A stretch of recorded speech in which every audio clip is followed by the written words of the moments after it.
সবার উপর শান্তি বর্ষিত হোক, আশা করি আপনারা ভালো আছেন।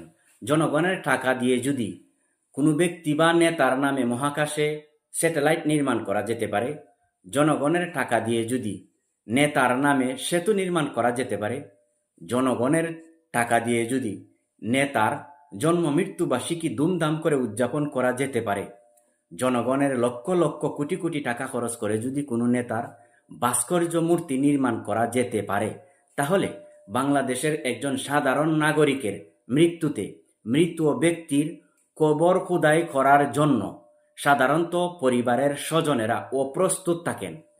মৃত ব্যক্তির কবর খোদাই করার জন্য রাষ্ট্র কর্তৃক সরকারের পক্ষ থেকে সরকারিভাবে 4,578টি ইউনিয়নে, বাংলাদেশের প্রতিটি ইউনিয়নে কমপক্ষে 6 জন করে সরকারি কর্মকর্তা, সরকারি লোক নিয়োগ এবং নিয়োজিত করা যাবে না কেন?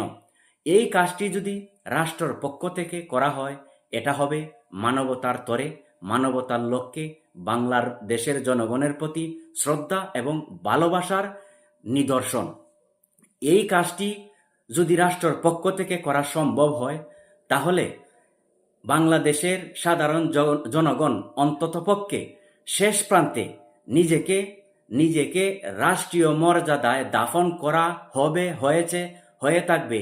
এই আশা ভালোবাসা বুকের মধ্যে ধারণ করে বাংলাদেশের প্রতি, বাংলাদেশের দেশ পরিচালকদের প্রতি, রাষ্ট্রপ্রধানদের প্রতি সদা সর্বদা বাংলাদেশের প্রতিটা জনগণের আন্তরিক ভালোবাসা আর শ্রদ্ধা, নিকুত শ্রদ্ধা ভালোবাসা চিরদিন চিরস্থির থাকবে।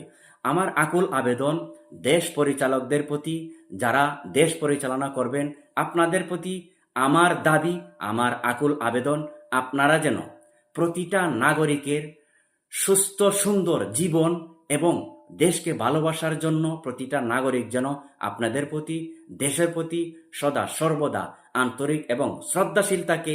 এই লক্ষ্যে আপনারা এই কাজটি গুরুত্ব সহকারে করবেন এবং বাস্তবায়িত করার চেষ্টা করবেন। সবাইকে ধন্যবাদ।